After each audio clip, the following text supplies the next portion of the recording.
If you're in the market for a fully electric vehicle that combines performance and luxury, I might have just the vehicle for you today. This is the 2024 Genesis GV70 Electrified.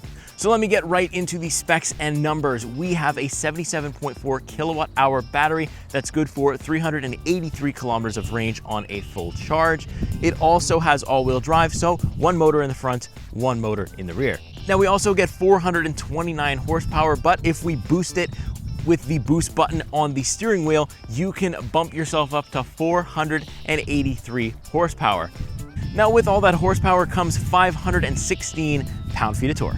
Now let's talk a little bit about charging. This can go from 10 to 80% in 18 minutes if you can find a 350 kilowatt hour charger. But as always, I'll recommend to get yourself a home charger to just be hassle-free. So I was actually able to take a look at the Genesis GV70 in 2023, just 8 months ago. And the good news for somebody who maybe wants to save a couple of bucks is the fact that this vehicle really hasn't changed that much at all. The main two additions for 2024 are you can spec it in some different paint colors, and it now comes standard with a Wi-Fi hotspot. And that's about where the changes end. So now that I've gotten to spend around 2 weeks with the Genesis GV70, I can tell you that it is almost a perfect electric SUV. So let me take it on the road and tell you why. All right, so we're off now on the road, 2024 Genesis GV70. And I think this might actually be one of the first repeat vehicles that I've had. So it's like probably the longest I've spent with any press car because I've gotten it a second time.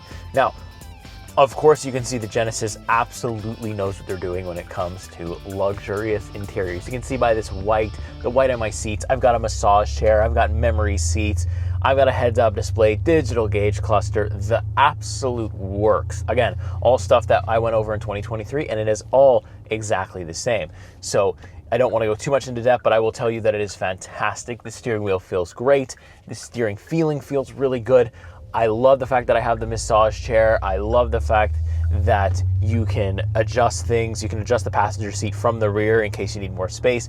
Spatial-wise,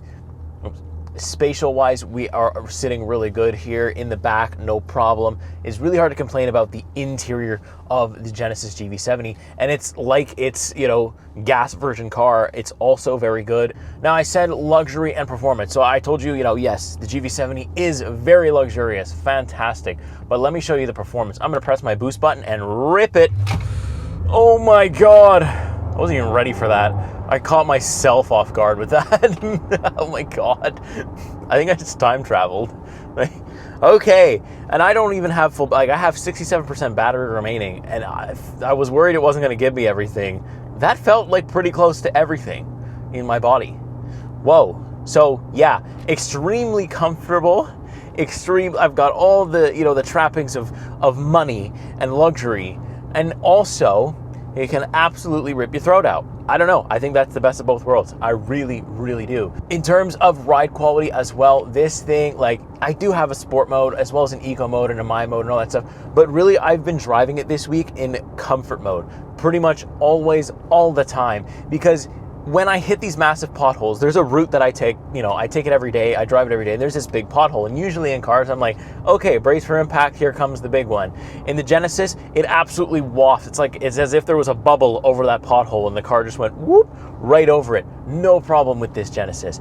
And that is just fantastic. My back is thanking me so much for taking this car a second time. Now, I said that the Genesis GV70 was almost perfect. Let me explain that a little bit. So the range is the biggest issue, 383 kilometers on a full charge. So just under 400 kilometers. If I switch to eco mode at 100% battery, I will get just above 400 kilometers in warm weather and stuff like that. I don't really know how it does in the cold because unfortunately I've only gotten this when it's nicer outside. So I don't actually know, but I just feel like its competition is offering a lot more than that.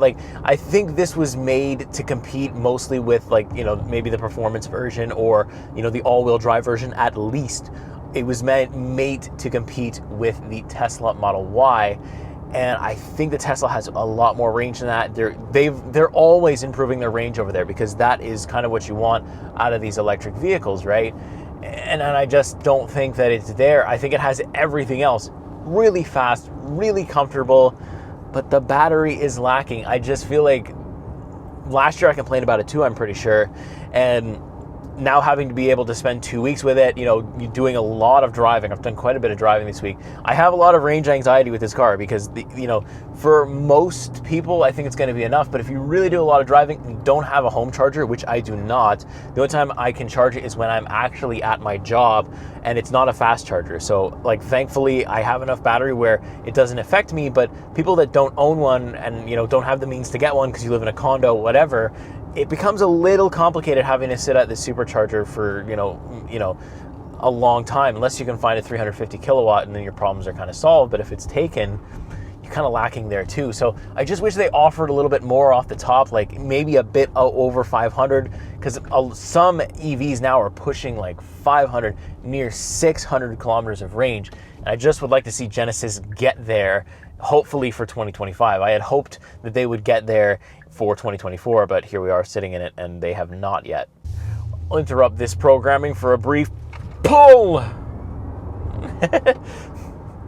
Oh my God. Say what you want about electric cars, but that's fun. That is really fun. And the fact that I could just go back to being comfortable after I just ripped my passenger's neck out, that's A+. Now, another thing that is a little bit of a drawback is we don't have any, I noticed a lot of cars, a lot of phones, stuff like that, they're all moving towards USB-C. And this in 2024 still has only USB-A on board inside. I looked everywhere, it's only USB-A. And it was something that I noticed last year, and I was like, well, hopefully for 2024, they'll bring it back. And it's still not there. Now that is a small thing, I know, but you just you want your cars that you buy to be future-proofed. And so USB-C seems to be where the, tech market is going. And so you want your car to have USB. You don't want to always have to put an adapter in there. You just want it to be native USB-C, or you want to have both options. So I would have liked to see that as well in 2024, but really the biggest drawback is the range. That is the thing that I have to complain about the most, because it's the thing that makes me go, if I had the money, would I buy it, or would I get something with a little bit more range if I needed an electric vehicle? And I think that's why maybe I don't see a lot, because these are pretty expensive. And I think the gas version maybe offers, you don't have range anxiety, right? You go to a gas station, fill up, boom, you're done. And they look the same, they feel the same, I'm sure. Ride quality is probably similar. Obviously, the electric version is way faster off the line, can rip your neck out probably way more than the gas version can. But I just don't see any electric GV70s around me, but I see a ton of gas GV70s around me. And there's definitely a reason for that. And I just think that maybe the range isn't there yet for most buyers. But one thing I also didn't get to talk about last year, which I want to touch on a little bit now, is the fact that, we have so many luxurious features that, well, they're just going to add ones that maybe you don't really need, but are really cool. So the Genesis GV70, much like some of the Hyundai and, the high-end Hyundai and high-end Kias have, the top trims of those, they have something where it can reverse and go forwards in and out of parking spots, or just in general by themselves via the key fob. And, the Genesis GV70 has it as well. I have been playing with it. I think it's cool to just walk beside the car as it's moving. I think it's a cool feature. Do you need it? Absolutely not. But still, it's cool to have, and you're seeing that feature kind of transcend down into Kia and Hyundai stuff, which is really nice to see as well. I love it. I think it's fun. I think it's a cool gimmick to show people who, don't really know about that kind of technology. It's funny to watch their reactions when the car just starts to go all by itself. Speaking of all by itself, I have a bunch of cruise control options. I've got adaptive cruise control, but I also have a lane centering assist. It's an assist, but this is just a true lane centering. It's fantastic. You press it, it reads the lines on the road and absolutely keeps you in the middle. And you can almost go hands-free. You're not supposed to, because it does yell at you when you do it. But I can turn this on, take my hands off the steering wheel, and it'll pretty much do everything for me, except for, obviously I'm controlling my speed and stuff like that, but it's going to turn for me. It's going to adjust the stuff for me, and boom, no problem at all. It's really convenient if you're on a long road trip. That's something that is really going to be important with the Genesis. Road trips in this would be a breeze, as long as you have a good enough supercharger network as you're going, or charger network in general as you're going along. I don't know. I feel like I would try it, but I would have an immense amount of range anxiety doing a long road trip with the GV70, just because, again, of its range limitations. But yeah, that's just gonna about do it for the Genesis GV70. I really just wanted to touch on stuff that I didn't really get to talk about last year, and just kind of tell you that after 2 weeks of pretty much owning the Genesis GV70, I think it is near perfect. It is so close to being perfect. If they can fix their range, if they can give us just a little bit more and be just a little bit more competitive with the Tesla Model Y, they will really dominate in the market, I think, and it will be a really, really good option. Because already, I kind of prefer the Genesis over a Model Y just because it looks like a normal car, feels like a normal car. And I'm just more used to it, right? And Tesla is a whole other kind of ballpark when you're looking at an electric vehicle. So I do tend to lean towards Genesis for looks and all that stuff as well. I just wish that they had range, and that's the biggest drawback, and that's why it is a nearly perfect, fully electric luxury performance SUV. So with all that being said, make sure you subscribe to the channel. We've got a summer of some crazy cars coming up for us to show you. We are going non-stop here on PRN, so make sure you are in tune with it. Turn the bell notifications on, because I don't think YouTube serves up the subscribers. You know, the people that actually click subscribe, I don't think YouTube is always serving you our videos, but if you turn on our notifications, you'll always get notified every time we post for every single new vehicle, and we've got a ton of them coming. So you're gonna wanna put that bell notification on. And with that being said, I'll see you in the next week. See you in the next car. Take care.